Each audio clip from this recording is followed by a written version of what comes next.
আরে দাঁড়াও দাঁড়াও, ভিডিওটা স্কিপ করে চলে গেলে হবে? আজ আর একঘেয়েমি ব্লগ শেয়ার করব না, চলো আজকে একটু নতুনত্ব কিছু ট্রাই করা যায়। সবার প্রিয় খাবার, তাই আজকে খাবারের একটা রেসিপি শেয়ার করব। একটুখানি অন্যরকম হবে। রেসিপিটা হবে একদম সিম্পল, ঘরে যা থাকবে সেটুকু দিয়েই বানাবো। থাক অত ঘুরিয়ে আর লাভ নেই, ডিরেক্ট বলেই দিচ্ছি। আজ বানাবো হচ্ছে ছোলা ভাজা। শুনে হয়তো অনেকের চেনা লাগবে, অনেকের অচেনা। যাদের চেনা তাদেরকে বলছি রান্নাটা একদম সিম্পল, যারা জানো তাদেরকে আরেকবার দেখতে বলছি, ঘরের জিনিস থেকেই বানানো হয়ে যাবে। আর যাদের অচেনা তারা একবার দেখো, বানিয়ে খাও, খুব ভালো লাগবে। একদম প্রথমে তো দেখলেই আমি ছোলাটা সিদ্ধ করে নিয়েছি, আর তার সাথে পেঁয়াজ কাঁচা লঙ্কা কেটে রেখেছিলাম, শুধু এইটুকুই। রান্নার উপকরণ বলতে কাঁচা লঙ্কা আর পেঁয়াজ। লঙ্কাটা আমি একটু বেশি নিয়েছিলাম। প্রথমে তো কড়াইয়ে দিয়ে আমি পেঁয়াজটা ভালো করে লাল করে ভেজে নিয়েছি। তো লাল হয়ে যাওয়ার পরে কাঁচা লঙ্কাটাও দিয়ে দিলাম। আর আমি তেলটা একটু কম দিয়ে করছি। কম বলতে তোমরা তোমাদের পরিমতো দিয়ে দেবে, আমাদের ঘরে ছিল না গাইজ আজকে তেল।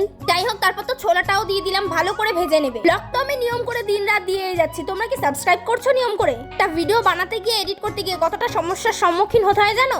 একটা ইচ্ছা শক্তি বলেও তো কথা আছে। যদি তোমরা ভালোবাসা না দাও, আমি কি করে তোমাদেরকে ভিডিও দেবো?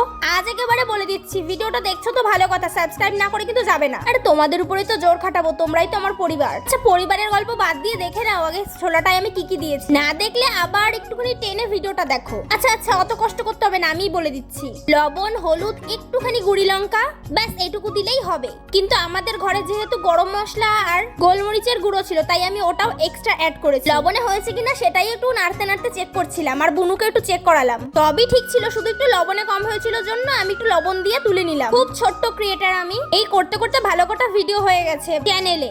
সাবস্ক্রাইব সেই হিসেবে খুবই কম, আর কদিন গেলে 100টা হবে। তোমরা যদি আমার পাশে একটু থাকো, 100 থেকে 100 হাজারে নিয়ে যেতে পারি। আচ্ছা লাস্টে তো দেখলে আমি একটুখানি লেবু অ্যাড করেছিলাম, সবই ঠিক আছে। কিন্তু এখানে বাবলির শোয়াটা একবার দেখো। হয়েছে হয়েছে, এবার আমার ছোলা মাখাটা দেখো, দেখতে সুন্দর হয়েছে না? হ্যাঁ হ্যাঁ জানি, সব ক্রেডিট কিন্তু আমার। আবার লোভ দিও না কিন্তু, আমার কিন্তু পেট ফুলবে। আরে বাবা আমি জানি তোমরা বৃষ্টির খারাপ চাও না। দেখতে যেমন সুন্দর হয়েছিল, খেতেও কিন্তু ভীষণ সুন্দর হয়েছিল। সাবস্ক্রাইব করে যাও, না হলে কথা বলবো না। বাই।